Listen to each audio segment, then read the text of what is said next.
कानून की जुर्म पे हुई आज एक और शानदार जीत। खतरनाक मुजरिम बाला सिंजू, जिसे बच्चों की तस्करी के लिए देश के हर राज्यों की पुलिस तलाश कर रही थी, वो आखिरकार सीआईडी के हाथों पकड़ा गया। अब सीआईडी की टीम बाला से पूछताछ करेगी और बाला के इंटरोगेशन का वीडियो बना के उसे सबूत के तौर पर अदालत में पेश करेगी, ताकि बाला को सख्त से सख्त सजा दी जा सके।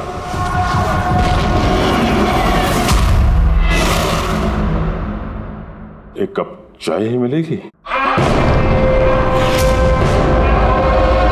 वो बच्चे कहाँ हैं जिन्हें तूने बेचा है? मैंने किसी बच्चे को नहीं बेचा। बच्चे देश में है या विदेश में? मेरी चाय कहाँ है एसीपी साहब? देश में या विदेश में? बाला, उन बच्चों को सही सलामत उनके माँ बाप तक पहुंचाने की कसम खाई है हमने। अगर उनको कुछ हुआ ना तो तेरे साथ वो करेंगे जो तू सपने में भी सोच नहीं सकता।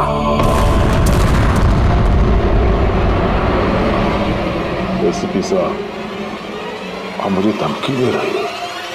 हाँ? शुक्र मना हम लोग हैं तो सिर्फ बात कर रहा है। अगर दया होता ना तो क्या कर लेता हूँ? आधा से ज्यादा मेरे लिए चाय बना के लाता हूँ।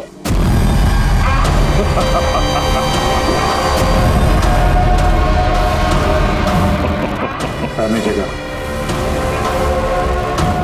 अरे मैडम जी, आप ही मेरे लिए चाय बना के ले। वैसे भी औरतों का काम रसोई घर में होता है, सीआईडी में कहाँ फिर रहे हो आप? तेरी तो और अगर मुझे मैडम जी के हाथ की चाय अच्छी लगी, हाँ, तो मैं इनसे शादी करने के बारे में भी सोच सकता हूँ। वकील साहब, ये हद से ज्यादा बढ़ रहा है। क्यों? तुझे इतनी प्रॉब्लम क्यों हो रही है? हाँ? तेरा इस मैडम के साथ कोई चक्कर वक्कर है क्या? ये आपने क्या किया? मेरे क्लाइंट पे हाथ उठाया आपने?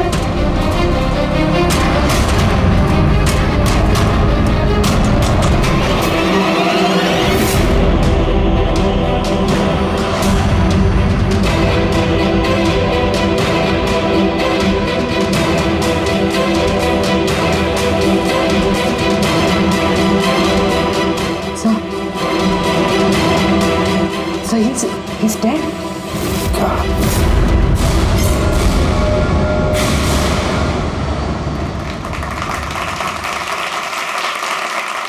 Good evening ladies and gentleman and welcome to सवाल जवाब। मैं आपका होस्ट अभय कुमार आपका स्वागत करता हूं। आज का विषय या डिबेट है कि क्या हमारे देश में कानून के रखवाले कानून से बड़े हैं? आप सब लोग ने हाल ही में इस केस के बारे में सुना होगा, जहां सीआईडी के सीनियर इंस्पेक्टर मिस्टर अभिजीत पर बाला नामक एक क्रिमिनल की मौत का इल्जाम लगाया गया। इसलिए आज हमारे साथ मौजूद है खुद senior inspector Abhijeet from the CID bureau, उनके साथ ही ACP Pradyuman ji, welcome sir, और senior inspector Daya CID bureau से।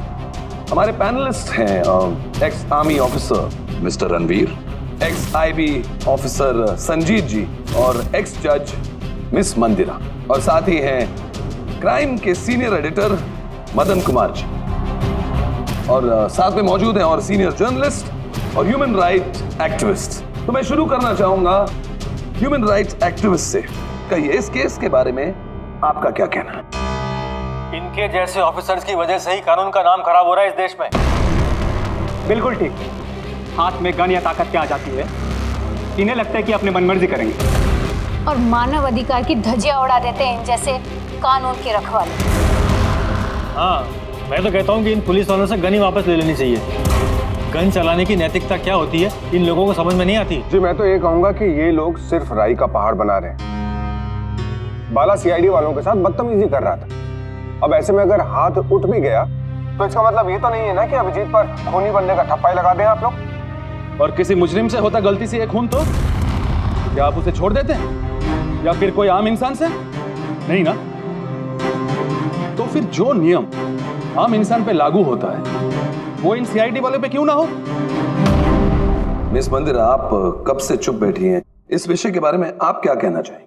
अभी जी मैं चुप इसलिए हूँ क्योंकि जिस सीआईडी टीम की बहादुरी की मिसालें लोग देते हैं उनको आज यहाँ अपमान करना ठीक है क्या? देखिए, मेरे हिसाब से इस बहस का कोई अंत नहीं कि अभिजीत सही है या गलत। ये सब अपने अपने नजरिए पे डिपेंड करता है।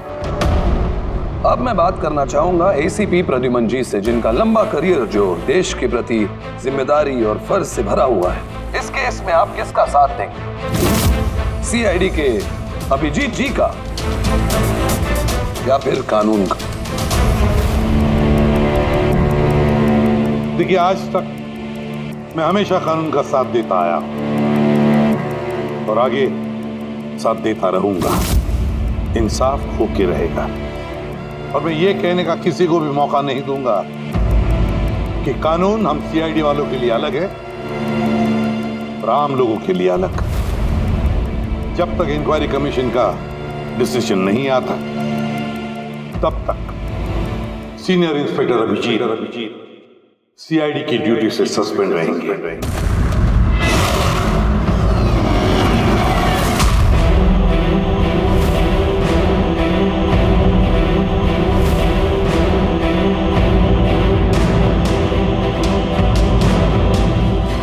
एक मिनट सर।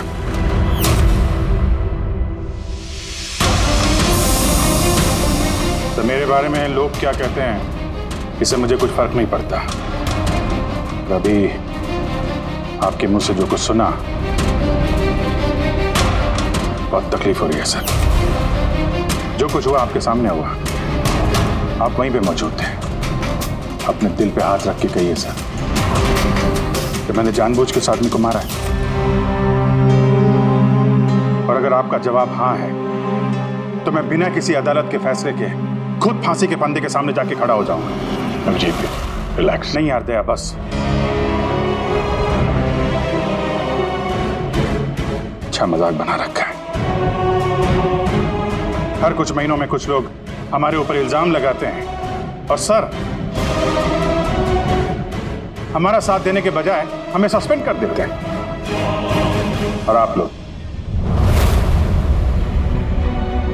बड़ी बड़ी बातें कर रहे थे मानव अधिकार की। क्या कह रहे थे आप? हमारे हाथों से गन ले लेनी चाहिए। अगर आज आप लोग अपने घरों में सुरक्षित तरीके से होली दिवाली मना रहे हैं वो इसलिए कि हमारे हाथों में गन्स हैं। हम लोग रात भर जागते हैं ताकि आप लोग चैन की नींद सो सकें। जब मुजरिम यहां सर पे बंदूक तानता है, छाती पे गोली चलाने वाला होता है और तब आपको यह याद दिलाया जाता है कि आपको पलट के मुजरिम पे वार नहीं करना है, सिर्फ टांग पे गोली चलानी है, उस दिन मैं आपसे ह्यूमन राइट्स और मानव अधिकार की स्पेलिंग पूछूंगा। उस दिन। आज मैं दुनिया वालों के सामने खुल के बोलना चाहता हूं, बाला जैसे आदमी को जिंदगी जीने का कोई अधिकार नहीं। वैसे भी अदालत उसे फांसी की सजा देती ना। कुछ दिन पहले मर गया तो कौन सा तूफान आ गया। और इतने साल अगर सीआईडी में मेरे हाथ बंधे नहीं होते तो इन जैसे लोगों का इंसाफ मैं कब तक कर चुका होता है। और वैसे भी ऐसे कानून का क्या फायदा जो मुजरिमों को सजा नहीं दे सकता। और वो कानून मुझे क्या सस्पेंड करेगा? मैं खुद सस्पेंड करता हूं ऐसे कानून।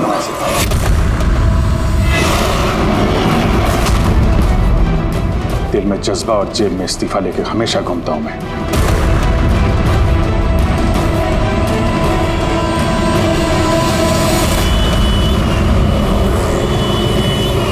अरे यार, हम लोग तो दोस्त है यार, दोस्त। अरे मेरे दोस्त, क्या चाहिए आपको आज? अरे कुछ मेरे दोस्त के लिए लेके आओ यार। आप और हम एक चल चल। अभिजीत, क्या हो क्या तुम्हें? अरे कौन सी जगह पे बैठे और किस तरह के लोग हैं साथ में? चलो उठो, उठो, चलो घर चलो। कहाँ चले? सीआईडी ब्यूरो ही तो मेरा घर था और मुझे वहां जाने की परमिशन नहीं। सर सब ठीक हो जाएगा सर, आप यहाँ से चलिए। सब ठीक हो जाएगा? इससे ज्यादा और क्या ठीक होगा? और अब मैं सीआईडी ऑफिसर नहीं हूं। कोई भी ह्यूमन राइट्स वाला, कोई भी इंक्वायरी कमीशन मेरा कुछ नहीं बिगाड़ सकती। सारे मुजरिमों को एक एक करके मार डालूंगा मैं, और तुम लोग भी मेरा कुछ नहीं कर सकते। और ना वो तुम्हारा एसीपी प्रद्युमन। जाओ उसके पास जाओ तुम लोग, मुझे तुम लोगों की शक्ल नहीं देखनी। जाओ। अभिजीत, तुम होश में भी हो? तुम्हें पता है तुम क्या बोल रहे हो? अरे छोड़ो यार, ये दोस्ती दिखानी थी ना तो उस दिन दिखानी चाहिए। आज ही अपनेपन का ढोंग करने की कोई जरूरत नहीं है। क्या बोला तुमने? ढोंग? तुम्हें ये ढोंग लगा? और क्या? सही है, एकदम सही है। सर जाओ जाओ, तुम भी निकलो।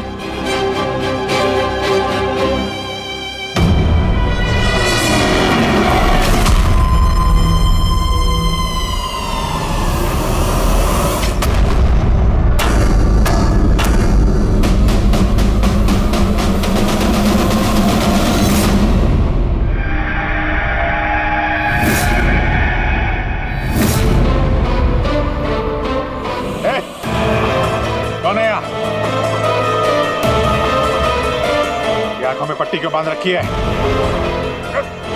बोलो मुझे, कहां लेके आ गए? कौन हो तुम लोग? खोलो मुझे।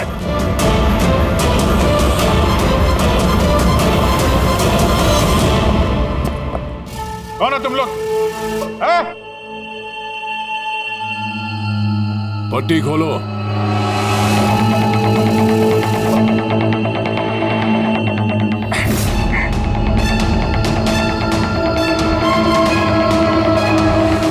जानते हो किसे किडनैप किया तुमने? एक सीआईडी अभिजीत, अब तुम एक सीआईडी ऑफिसर नहीं रहे। सीनियर इंस्पेक्टर अभिजीत सीआईडी की ड्यूटी से सस्पेंड रहेंगे। डरो मत, तुम्हें हमसे कोई खतरा नहीं। हमें अपना दोस्त समझो। दोस्त? आखिर हो कौन तुम लोग? सब पता चल जाएगा अभिजीत कि हम कौन हैं और तुमसे चाहते क्या हैं। वहां अंधेरे में छुपकर क्यों खड़े हो? हिम्मत है तो सामने आओ। हम अंधेरे में इसलिए हैं क्योंकि ये देश और समाज रोशनी में हमें हमारा काम करने नहीं देता। क्या मतलब? हम भी तुम्हारी तरह कानून के रखवाले हैं, लेकिन तुम कानून के दायरे में रह के काम करते हो और हम उसके बाहर। हम सीधा मुजरिमों का इंसाफ करते हैं, न कोर्ट, न कचहरी, न इंक्वायरी कमीशन, सीधे सजाए मौत। एक मिनट, ये तुम लोग क्या कह रहे हो? मैं कुछ समझ नहीं पा रहा हूं। पहचानते हो इसे? ये तो मालविका है, कहने को सोशलाइट, लेकिन कई आतंकवादी गतिविधियों से जुड़ी हुई है ये। Good, next. Rangan Banga real estate का बिजनेस दिखाने के लिए और उसकी आड़ में ड्रग्स का लेन देन।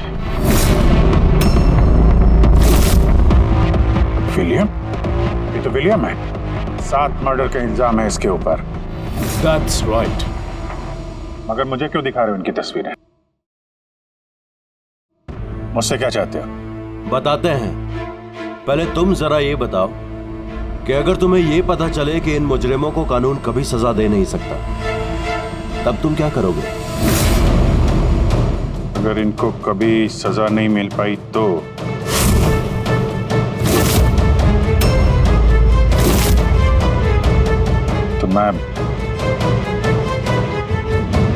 मैं खुद मार दूंगा इनको। वैसे भी किसी भी मुजरिम को इस धरती पे सांस लेने का हक नहीं है। सबको कुचल के मार देना चाहिए, सबको। Very good. तुम्हारे अंदर हम यही जोश और जुनून देखना चाहते थे। हम तुम्हारा दर्द समझ सकते हैं अभिजीत। अगर बाला गलती से मारा भी गया तो क्या फर्क पड़ता है, था तो वो एक मुजरिम है ना। अब तुम ही बताओ अभिजीत, इतने सालों की ड्यूटी का ये जो सिला मिला है तुम्हें, क्या ये ठीक है? इनके जैसे ऑफिसर्स की वजह से ही कानून का नाम खराब हो रहा है इस देश में। और मानव अधिकार की धज्जियां उड़ा देते हैं इन जैसे कानून के रखवाले। हाथ में गन या ताकत क्या आ जाती है, इन्हें लगता है कि अपनी मनमर्जी करेंगे। नहीं, बिल्कुल ठीक नहीं है।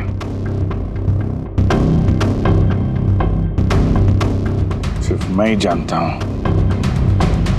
सम्मान का घूंट पीने से क्या बीत रही है मुझ पे। किस आग में चलता हूं मैं। हम समझते हैं अभिजीत, इसलिए तो तुम्हारी तरफ दोस्ती का हाथ बढ़ा रहे हैं। हमारे गैंग का काम है उन मुजरिमों का सफाया करना जिन्हें अदालत ने खुला छोड़ रखा है। बनोगे हमारे गैंग का हिस्सा? सोच क्या रहे हो अभिजीत? हमारा साथ दोगे या फिर उस सिस्टम का जिसने अनजाने में हुए एक हादसे के लिए तुम्हें सजा दी? मैं नहीं जानता कि तुम लोग कौन हो, पर जब लड़ाई जुर्म और मुजरिमों के खिलाफ है तो अभिजीत का जवाब हमेशा हाँ है। और इससे पहले तुम्हें अपनी वफादारी की परीक्षा देनी होगी। वफादारी की परीक्षा? कौन है आदमी? छगन आज तक 5 औरतों को मार चुका है और अदालत ने इसे दिमागी रूप में बीमार करार देकर रिहा कर दिया। लो रिवॉल्वर और चलाओ गोली।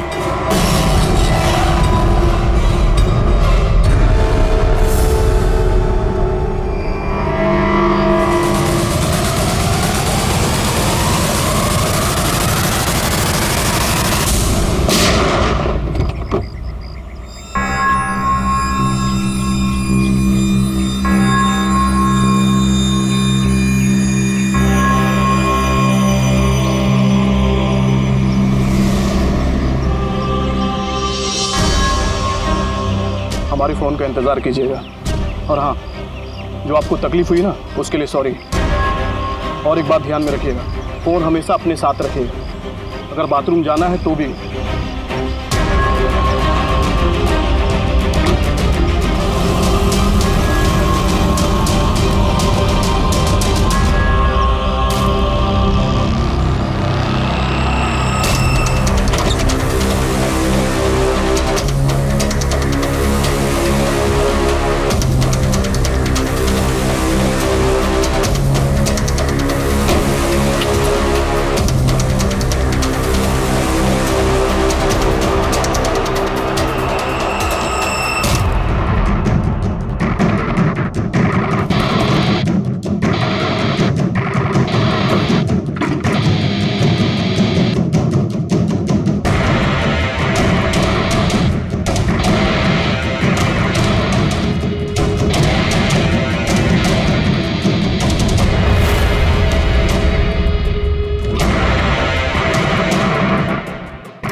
मैं आ गया।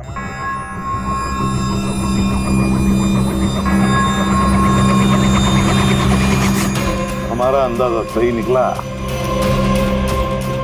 मतलब जो कहानी हमने फैलाई थी वो मान लिया उन लोगों ने। और चारा ही क्या था? जिस जाल में वो लोग फंसे हैं उसे हमने 1 महीने पहले ही देखा था। सर, इतने खतरनाक मुजरिमों का एक के बाद एक ऐसे खून हो जाना, ये संयोग नहीं हो सकता सर। सर, इन सब मुजरिमों का ये नया दुश्मन कहां से आ गया? आ गया या आ गए, इन पांचों का कोई एक ही दुश्मन होना जरा मुश्किल लगता है।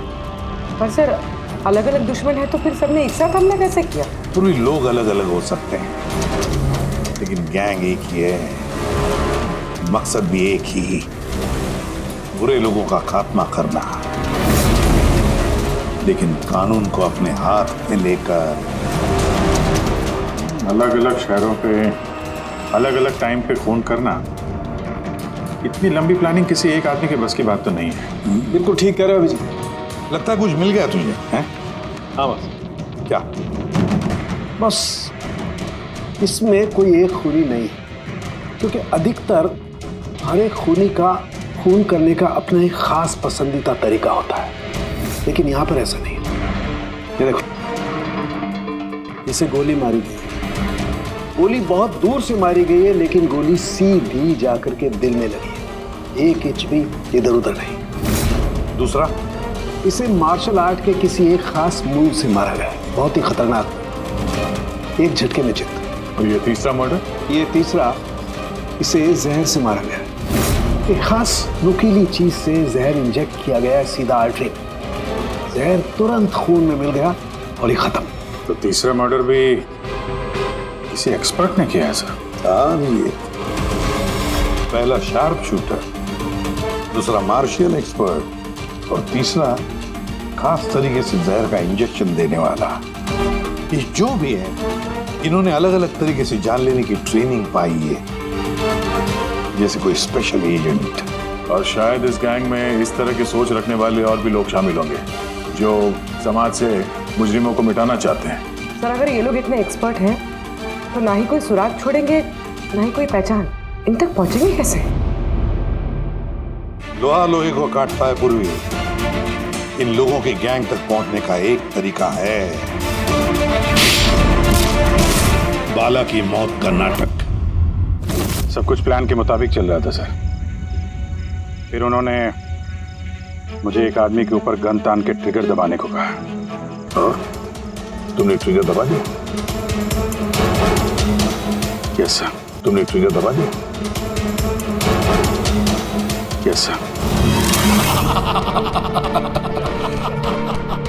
क्या मतलब है ये सब? हाँ? कहा था ना हमने, तुम्हारी परीक्षा ली जाएगी ये देखने के लिए कि तुम इस काम को अंजाम दे सकते हो या नहीं।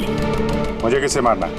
एक ऐसा इंसान जो इंसान कहलाने के लायक भी नहीं है, देश के उत्तरी राज्यों में ड्रग्स का धंधा करता है और न जाने इसकी वजह से कितने नौजवान अपनी जिंदगी बर्बाद कर चुके हैं। उसका नाम? अपने आप को बहुत बड़ा बिजनेसमैन समझता है, लेकिन ड्रग डीलिंग ही उसका असली काम है। एक बार वो शहर में वापस आ जाए, बस उसके बाद उसका काम तमाम। नाम? नाम में क्या रखा है? गोली मारने के ठीक 1 घंटा पहले तुम्हें बता दिया जाएगा कि कब और कहां गोली चलानी है। ट्रिगर कैसे दबा दिया? उसे कुछ हो जाता तो, मारा जाता तो? नहीं भैया, कुछ नहीं होता। वो गन के वजन से मैंने अंदाजा लगा दिया था, अंदर कुछ गोलियां वोलियां थी नहीं। अभिजीत, अब उनके रंग में इस कदर रंग जाओ कि रत्ती भर तक शक ना करे वो लोग। यही एक तरीका है उन तक पहुंचने का। लेकिन इसके पहले वो कुछ बड़ा अंजाम करें। अगर हम उनके अड्डे तक पहुंच जाएं और उन्हें वहां गिरफ्तार कर लें तो? अगर उनके अड्डे तक पहुंचेंगे कैसे? तुम्हारे आंखों पर तो पट्टी बांध रखी थी। पट्टी बंधी थी दया, लेकिन उनके अड्डे से घर पहुंचने तक मैंने रास्ते को अच्छी तरीके से महसूस किया है, और जो कुछ मुझे लगा मैंने इस पेन ड्राइव पर रिकॉर्ड किया है। ये मेरे कपड़े हैं, जूते हैं, इनसे भी शायद कुछ मदद मिले उनके अड्डे तक पहुंचने के लिए। सर, जो भी करना है जल्दी करना होगा। कभी भी मुझे वो फोन आ सकता है ड्रग डीलर को मारने के लिए।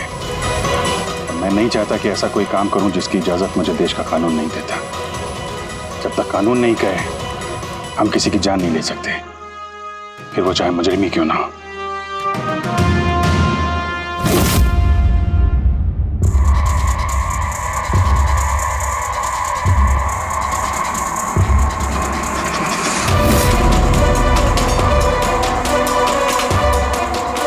से सुनना। कुल मिला के 1.5 घंटे लगे थे मुझे उनके अड्डे से अपने घर आने में। कार की स्पीड 60 के ऊपर नहीं गई होगी। 15 मिनट गाड़ी ट्रैफिक जाम में फंसी हुई थी। 10:15 उस वक्त मुझे किसी की अर्थी जाती हुई सुनाई थी। और हाँ, जब हम अड्डे से निकले थे तो वहाँ कहीं मंदिर में आरती हो रही थी लाउड स्पीकर पर। और कुल मिला के 6 ट्रैफिक सिग्नल पर गाड़ी रुकी थी और कुछ 5 फ्लाईओवर्स थे और हर फ्लाईओवर को क्रॉस करने में करीब 40 से 45 सेकंड लगते। रेलवे स्टेशन और एक फ्लाईओवर के नीचे रेलवे स्टेशन था जहाँ पे ट्रेन की अनाउंसमेंट हो रही थी। सर आप अंदर। ये देखिए, अनिकेत कुमार सर। सीबीआई ने अभी थोड़े दिन पहले इससे बातचीत भी की थी। सर देश के कई जगहों पर ये ड्रग्स का धंधा करता है। अभी कहाँ है? सर वो फ्रेडी सर देख रहे हैं। सर ये पैडी है, भान। ओह, ये पैडी है। वो जो तुम अभिजीत की कमीज पर से लेके आई थी वो रेशा, वो एक गनी बैग का रेशा, किसी बोरी का। मतलब पैडी और बोरा, इसका मतलब ये कोई गोदाम है। गोदाम को अपना अड्डा बना रखा है उन लोगों ने। कोई ऐसा गोदाम जहां पर अनाज रखा जाता है या फिर कोई ग्रेन मिल। सर ये रूट लिया उन लोगों ने। ये रूट ठीक वैसा है जैसे अभिजीत सर ने बताया था। विरार की तरफ जाता है। गुरजापुर में। डॉक्टर साहब, क्या अभिजीत को अनाज के गोदाम में रखा गया था? अनिकेत आज सुबह ही ग्रीस से वापस लौटा है, अभी तो वापस नहीं आया। अच्छा, अब गैंग वालों का फोन आएगा अभिजीत को। आएगा फोन।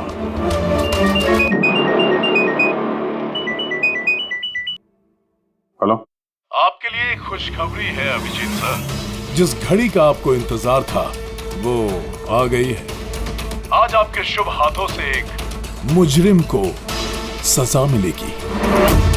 ठीक 1.5 घंटे के बाद एक काले रंग की गाड़ी आएगी आपके पास और बता देगी कि आपको किस पे और कहां गोली चलानी है। मगर राइफल कौन सी है? क्या फर्क पड़ता है राइफल कौन सी है? आपको तो सीआईडी ट्रेनिंग में हर किस्म की ट्रेनिंग दी जाती है ना? मैंने ट्रेनिंग तो मुझे सारे हथियारों की है, लेकिन मेरे पास सिर्फ एक ही चांस है गोली मारने का। तो अगर मुझे पता हो हथियार कौन सा है तो थोड़ी आसानी होगी।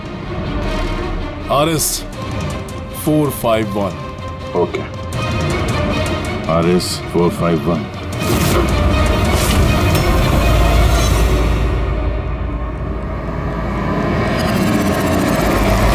ये क्या कह रहे हैं आप? मेरी जान को खतरा है।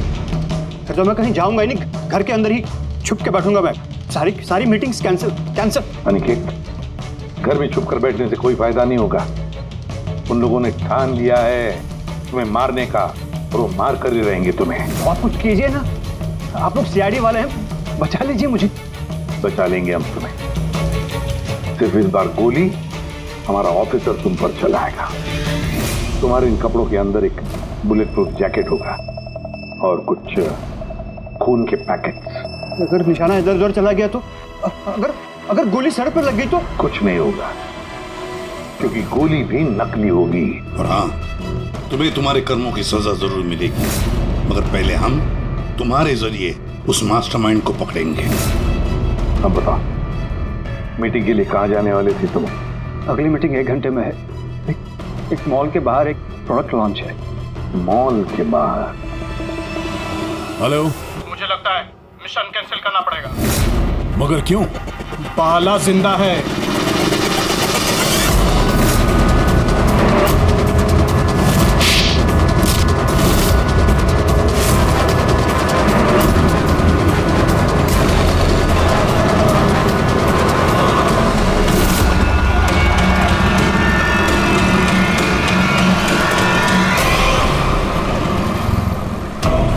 बहुत बड़ा धोखा हुआ हमारे साथ में। अभिजीत के हाथों किसी का खून हुआ ही नहीं है। प्लान कैंसिल नहीं करेंगे आप। सीआईडी और अभिजीत को इस धोखे की बहुत भारी कीमत चुकानी पड़ेगी।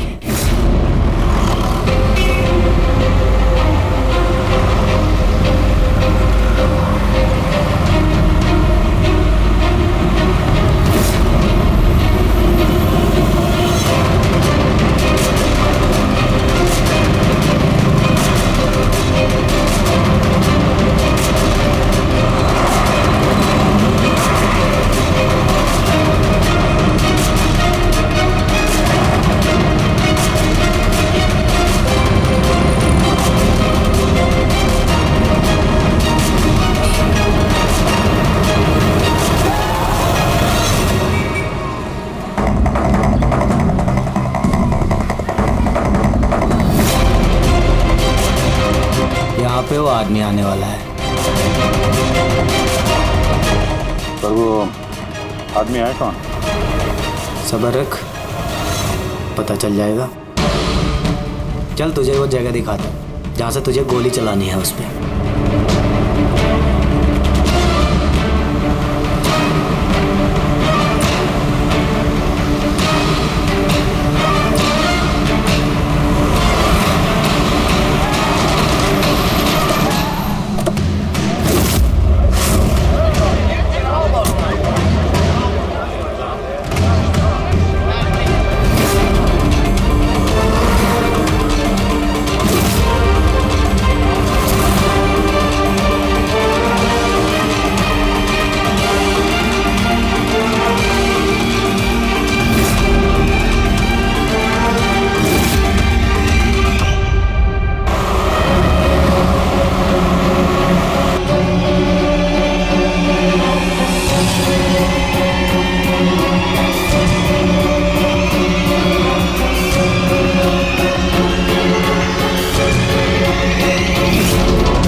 गोदाम तो एकदम खाली है, कोई भी नहीं है यहाँ पे।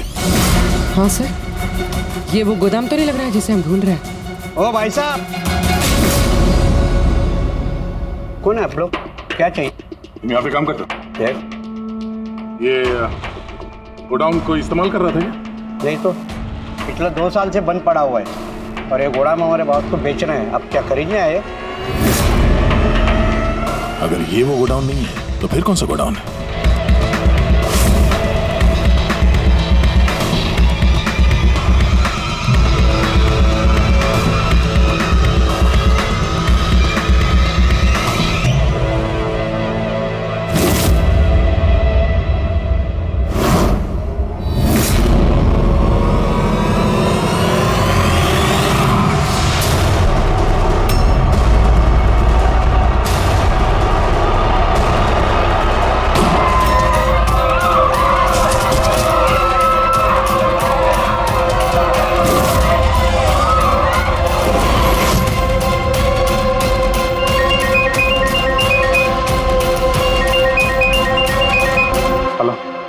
अभिजीत, तेरी कामयाबी के लिए अनिकेत की टिकट कट चुकी है। अब बैठो गाड़ी में, मिलकर बधाई दूंगा तुम्हें। ठीक है, आ रहा हूं मैं।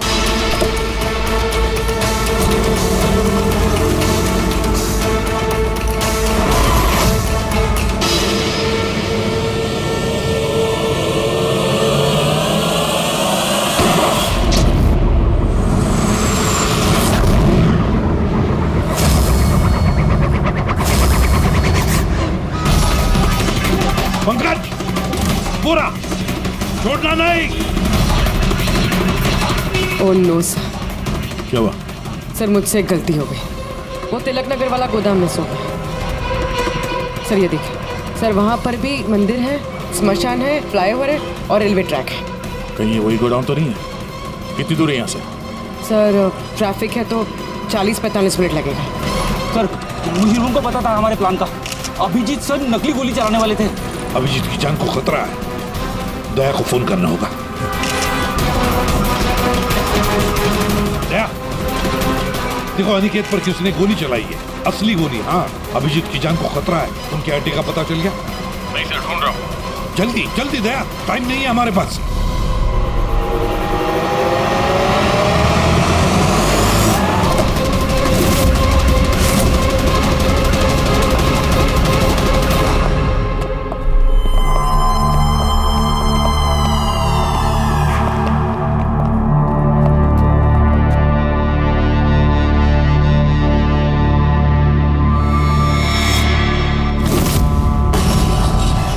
बहुत बहुत बधाई हो तुम्हें, वेल डन। अनिकेत के मौत की खबर हर न्यूज चैनल पर छा गई। और अब तुमने हमारा विश्वास जीत लिया है। इसलिए अब हम अंधेरे से रोशनी में आकर तुमसे अपनी पहचान करवाएंगे।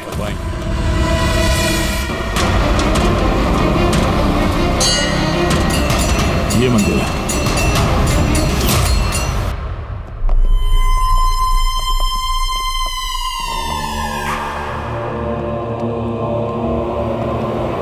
हमारे पैनलिस्ट हैं ex IB officer Sanjeet ji, ex जज miss Mandira, ex army officer mister Ranveer. Oh, तो आप लोग हैं? हाँ, हम। क्यों? हैरानी हुई हमें देखकर? भूल गए उस दिन जब सिर्फ मैंने तुम्हारा समर्थन किया था?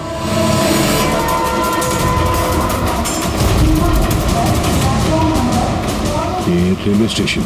अभिजीत, हम सबका मकसद एक है, जुर्म का सफाया। मगर आपके ये चौथे साथी, इनको क्या हुआ है? ये सामने क्यों नहीं आ रहा है? मैं सामने आऊंगा भी नहीं, क्योंकि तुम एक धोखेबाज हो।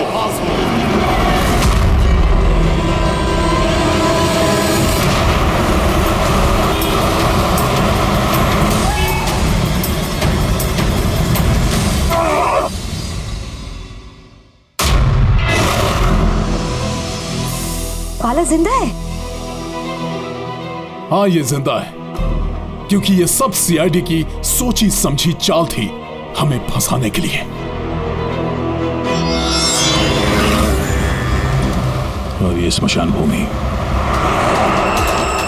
और अनिकेत? वो भी जिंदा होगा। जरूर इस अभिजीत ने उसे नकली गोली मारी होगी। अभिजीत, इस धोखे की सजा सिर्फ मौत है, सिर्फ मौत।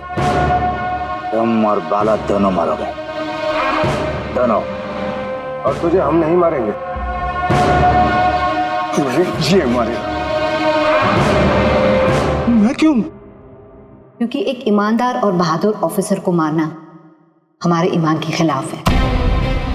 चल, तू मार, नहीं तो हम तुम्हें मारेंगे।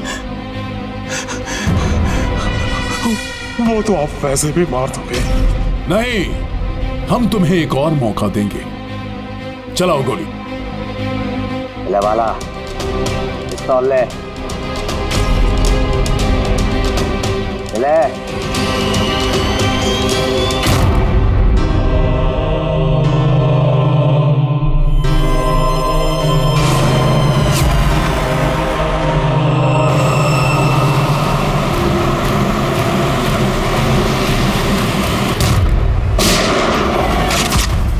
कोई नहीं भागेगा। चल। मैं आपका होस्ट अभय कुमार। हम लोगों ने जो कुछ भी किया उसका हमें बिल्कुल अफसोस नहीं। हम लोग भी देश के लिए कुछ करना चाहते थे, जैसे आप लोग करना चाहते हो। देश के लिए कुछ कर गुजरना बड़ी अच्छी बात है, पर जो रास्ता तुम लोगों ने अपनाया ना, वो गलत है, कानून के खिलाफ है। तो कानून कौन सा 100% परफेक्ट है? ये वही कानून है जिसके चलते इतने सारे मुजरिम समाज में आजाद घूम रहे हैं। उस अनिकेत को भी आपने बचा लिया ना? हाँ, अनिकेत को हमने बचा लिया, सिर्फ गोलियों से, कानून से नहीं, समझे? रही बात परफेक्शन की, तो 100% परफेक्ट कुछ भी नहीं होता है, उसे बनाना पड़ता है। आप लोगों का तरीका क्या परफेक्ट है? क्या गारंटी है इस बात की कि अपनी सनक के चलते तुम लोगों ने सिर्फ गुनहगारों को ही मारा है, किसी निर्दोष को नहीं? अब उसी अदालत के सामने जाकर अपनी शिकायत पेश करना, उस अदालत से जिससे तुम इतने परेशान हो। अब वही अदालत तुम्हारा इंसाफ भी करेगी। अब पता चलेगा तुम लोगों को कि अपने देश के कानून की मर्यादा का एहसास क्या होता है। केस बड़ा ही पेचीदा था सर। हाँ, तो मुजरिम भी तो पकड़े गए और एक केस खत्म। चलो भाई, घर नहीं जाना क्या? मगर अभी एक अपराधी को पकड़ना बाकी है। क्यों दया? Hello CID. कौन है आप लोग? क्या चाहिए? मैं विक्रांत हूँ, टाइम टीम से। हमें यहाँ की तलाशी लेनी है, ये सर्च वारंट है।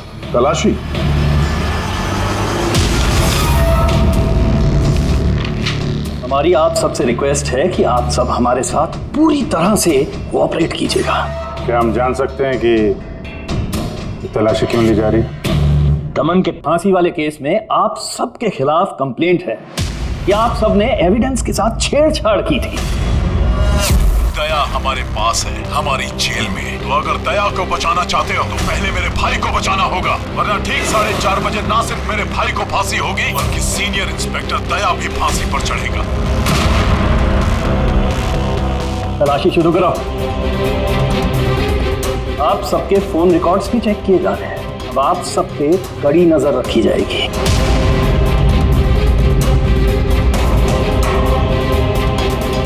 और हाँ, आप सबके साथ अकेले अकेले सवाल जवाब भी किए जाएंगे। मेरी आपको पर्सनल सलाह है, जो भी बोलना बिल्कुल सच बोलना। ये सीआईडी का फ्यूचर तय करेगा। सीआईडी से हैं, कोई पानी का बुलबुला नहीं। और तुम कौन होते हो हमारा फ्यूचर तय करने वाले? हाँ? सीआईडी की बुनियाद सच की नींव पे टिकी है। झूठ बोलना हमें आता नहीं। हाँ हाँ पता है, आप सीआईडी वाले हो, पता है।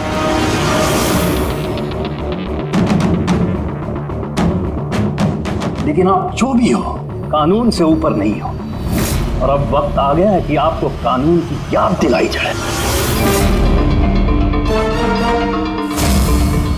क्या पता है हमें, हम कानून से ऊपर नहीं, पर हम कानून के रखवाले हैं।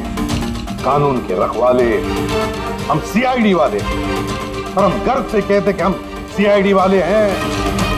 और हमारे खून का एक एक कतरा सीआईडी को और इस देश को समर्पित है।